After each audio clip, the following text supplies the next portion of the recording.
नमस्कार दोस्तों, मेरा नाम है अभिषेक। आप देख रहे हैं आपका अपना चैनल अभी क्रेडिट सेटलमेंट। अगर अभी तक आपने चैनल को सब्सक्राइब नहीं किया तो नीचे आपको एक रेड कलर का सब्सक्राइब बटन दिख रहा होगा, उसको प्रेस कर लीजिएगा और उसके बगल में एक बेल आइकन भी होता है, उसको भी प्रेस कर लीजिएगा, जिससे कि मैं कोई भी वीडियो डालूँ सबसे पहले नोटिफिकेशन आपके पास पहुँच जाए। तो दोस्तों, आपको पता होगा कि लोन मोरेटोरियम और ब्याज माफ़ी को लेकर सुप्रीम कोर्ट में एक केस लंबित है और जिस पर कल जो है बहस हुई थी। और कल मैं वीडियो नहीं डाल पाया था क्योंकि मेरा फ़ोन और जो मेरा कैमरा था वो डैमेज हो गया था। तो यहाँ पर मैं बता देता हूँ आपके लिए कि कल जो है कोर्ट में बहुत अहम कोर्ट ने एक बात बोली है सरकार के लिए। मतलब इसको मैं बोल सकता हूँ कि सरकार को फटकार लगाई है कोर्ट ने फिर से, कि मतलब जो भी आप फैसला ले रहे हैं उसमें इतना टाइम क्यों लगा रहे हैं, आप सर्कुलर जारी क्यों नहीं करते। ऐसा आरबीआई और सरकार को कोर्ट की तरफ से बोला गया है। तो मैं पूरी आपको न्यूज़ बता देता हूँ। तो अगर आपको वीडियो पसंद आ रही हो तो इसको लाइक ज़रूर करके जाइएगा और इसको दोस्तों में भी शेयर कीजिएगा, या जो परेशान हैं इंटरेस्ट को लेकर या ब्याज माफ़ी को लेकर जानना चाहते हैं तो उनमें भी ये वीडियो शेयर कर दीजिएगा। तो मैं आपको बता देता हूँ, लोन मोरेटोरियम पर सरकार को सुप्रीम कोर्ट की फटकार, इनकी दिवाली आपके हाथ में है। ये जी न्यूज़ का पोर्टल है और जी न्यूज़ के पोर्टल पर ये खबर प्रिंट पब्लिश हुई है और इसका लिंक मैं डिस्क्रिप्शन में दे दूँगा आपके लिए। आज ही की खबर है ये।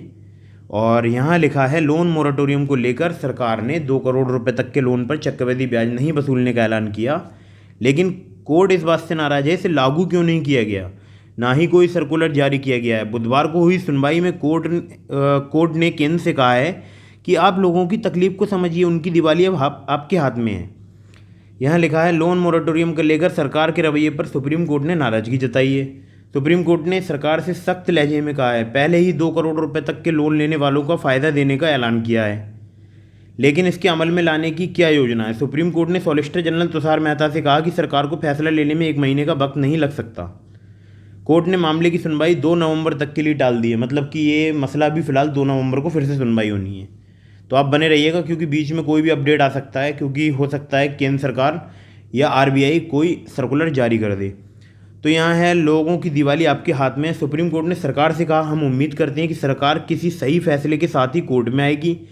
कोर्ट ने कहा कि सरकार लोगों का दर्द समझिए, अब लोगों की दिवाली आपके हाथ में है। सुप्रीम कोर्ट ने कहा कि सरकार ने कोर्ट को 2 करोड़ रुपए तक के लोन पर चक्रवृद्धि ब्याज माफ़ करने की बात कही थी, लेकिन अब तक इसकी प्रक्रिया शुरू नहीं हुई है। मतलब कि आप समझ सकते हैं सरकार जो है या आरबीआई जो है कितना लेट कर रही है, और जिसमें कि जो बोरोवर्स हैं वो प्रेशर में आ रहे हैं और ज़्यादा प्रेशर में आ रहे हैं। और बहुत सारे मैं तो कह रहा हूँ कि जो एजेंट होते हैं, रिकवरी एजेंट, वो बहुत परेशान उन्होंने करना स्टार्ट कर दिया है। तो यहाँ लिखा है, बेंच के अध्यक्ष जस्टिस अशोक भूषण ने कहा कि सरकार ने एक फ़ैसला लिया, उसे लागू करने में इतनी देर समझ से परे है। कोर्ट में जवाब दाखिल कर फैसला बताया गया, लेकिन उसे लागू करने का सर्कुलर जारी नहीं किया गया। इस पर सॉलिसिटर जनरल तुषार मेहता ने कहा, हम इसे जल्द ही शुरू करेंगे। तुषार मेहता ने कोर्ट से कहा कि 15 नवंबर तक प्रक्रिया पूरी की जाएगी। ये जो सॉलिसिटर जनरल हैं तुषार मेहता, ये हैं केंद्र की तरफ से तैनात। तो इन्होंने बोला ही। इस पर कोर्ट ने कहा, आपको ये करने में 1 महीने का वक्त क्यों लगेगा। तुषार मेहता ने कहा, जब सुनवाई शुरू होती है कुछ नया मामला आ जाता है, हम इन सब बातों का जवाब तुरंत नहीं दे सकते, इसमें वक्त लगता है। मतलब आप देखिए, उन्होंने जवाब कितना अच्छा दिया है। मतलब कि जो बोरोवर्स हैं वो परेशान होते रहें, लेकिन इन पे कोई फ़र्क नहीं पड़ने वाला है। तो अब यहाँ लिखा है, बैंक से कोर्ट का सवाल। सुप्रीम कोर्ट ने इंडियन बैंक एसोसिएशन की ओर से पैरवी कर रहे वकील हरीश साल्वे से कहा कि क्या आप 2 करोड़ रुपए तक के लोन पर चक्रवृद्धि माफ़ी पर कुछ कर रहे हैं। इस पर वकील हरीश साल्वे ने कहा, जो भी सरकार कह रही है वो हम कर रहे हैं, इसमें वक्त लगता है, यह काफ़ी बड़ा नंबर है, इसलिए इसे आगे भी पूरा किया जाएगा। कोर्ट ने कहा कि क्या लागू हो चुका है और क्या लागू होगा, इसमें बड़ा अंतर है। बुधवार की सुनवाई में अलग अलग सेक्टर को राहत देने पर भी चर्चा होनी थी, लेकिन हो नहीं सकी। रिजर्व बैंक ने कहा कि बड़े लोन की रिस्ट्रक्चरिंग पर उसने बैंकों को निर्देश दिए, अब ये बैंक और कर्जदारों पर छोड़ देना चाहिए। मतलब आप समझ रहे हैं, मतलब कि बैंक अपनी मनमानी करें, बैंक अपने मनमाने डॉक्यूमेंट मांगें, और बैंक तब जाके आपको रिस्ट्रक्चरिंग ऑफर करेंगे जब आप उनको उनके मन के, मतलब जो बैंक चाहते हैं, वो चाहे वो कुछ भी चाहते हैं, वैसे डॉक्यूमेंट आप उनको पूरे कर देंगे, आपको रिस्ट्रक्चरिंग मिल जाएगी, अदरवाइज़ आपको रिस्ट्रक्चरिंग नहीं मिलेगी। तो यहाँ लिखा है, अब और राहत नहीं दे सकते। सरकार ने पिछले हफ्ते इस मामले में हलफनामा पेश किया था, जिसमें कहा गया था कि कोरोना महामारी में कई और सेक्टर्स को राहत देना संभव नहीं है। सुप्रीम कोर्ट को सरकार ने बताया कि कई सेक्टर्स को पर्याप्त राहत पैकेज दिया गया है। मौजूदा महामारी के बीच सरकार के लिए संभव नहीं है कि इन सेक्टर्स को और ज़्यादा राहत दी जाए। सरकार ने हलफनामे में कहा था कि 2 करोड़ रुपए तक के कर्ज के लिए चक्रवृद्धि ब्याज माफ़ करने के अलावा कोई और राहत बैंकिंग सेक्टर के लिए ठीक नहीं होगा। मतलब कि साहब ये ऐसा हो गया कि आपने लॉकडाउन लगाया था, आपकी वजह से मोराटोरियम मिला था हमें, आपने ही दिया था, मतलब सरकार ने ही दिया था। तो आप ही खुद बोल रहे हैं कि हम जो है वो और ज़्यादा मतलब कुछ नहीं कर पाएंगे। मतलब जो मोराटोरियम आपने लिया उस पर तो ब्याज आपको देना पड़ेगा। वैसे खैर ये भी गलत है कि आप ब्याज ले रहे हैं, लेकिन कोई बात नहीं, आपने चक्रवृद्धि ब्याज माफ़ किया है तो वो काफ़ी अपने आप में एक रिलैक्स है, क्योंकि कुछ ना से और कुछ अच्छा होता है।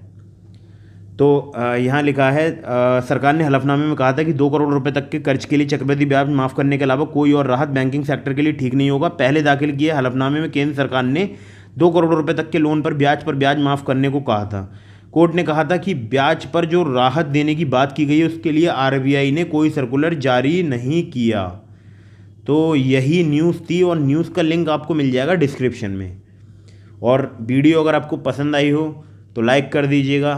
अपना जो चैनल है अभी क्रेडिट सेटलमेंट, इसकी फैमिली बड़ी होती जा रही है और ज़्यादा बिगर होती जा रही है। आप लोगों का प्यार मुझे मिल रहा है जिस कारण मैं वीडियो बना पा रहा हूँ। तो बहुत सारे मेरे व्यूअर्स ऐसे भी होंगे, मेरे भाई ऐसे भी होंगे जो कि मतलब कि उन्होंने चैनल को सब्सक्राइब नहीं किया होगा लेकिन वो वीडियो प्रॉपर देखते होंगे।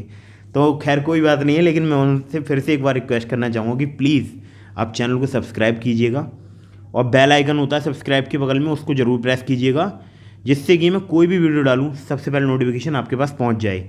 आप लोगों को एक ज़रूरी सूचना देना चाहता हूं, क्योंकि बहुत सारे जो लोन ऐप के जो हैरेसमेंट मतलब जो शिकार होते हैं मेरे व्यूअर्स या मेरे भाई या बहुत सारे भारतीय लोग जो फेक लोन ऐप्स हैं या जो लोन मेंटली हैरेसमेंट करते हैं, तो वो मेरे पास व्हाट्सएप पर मैसेज करते हैं। तो एक्चुअली क्या है, मेरा फ़ोन जो है वो डैमेज हो गया था और अभी मैं बैक आ जाऊंगा व्हाट्सएप पर। तो प्लीज़ थोड़ा सा कोऑपरेट कीजिएगा, क्योंकि मेरा फ़ोन जो है वो डेड हो गया था। तो अभी मैं व्हाट्सएप दोबारा से स्टार्ट करूँगा, दोबारा से ओपन करूँगा कि उसका बैकअप ढूंढूंगा, तो उसमें टाइम लगेगा। तो 1-2 दिन में मैं अपना वो जो मैंने डिस्क्रिप्शन में नंबर दिया है वो स्टार्ट हो जाएगा उस पर व्हाट्सएप। फिर आप मुझे मैसेज प्रॉपर जैसे आप पहले मैसेज करते थे वैसे कर पाएंगे। तो इसके लिए मैं खेद चाहता हूँ क्योंकि मेरा व्हाट्सएप अभी बंद है। तो मिलते हैं किसी अगली वीडियो में। जय हिंद, वंदे मातरम।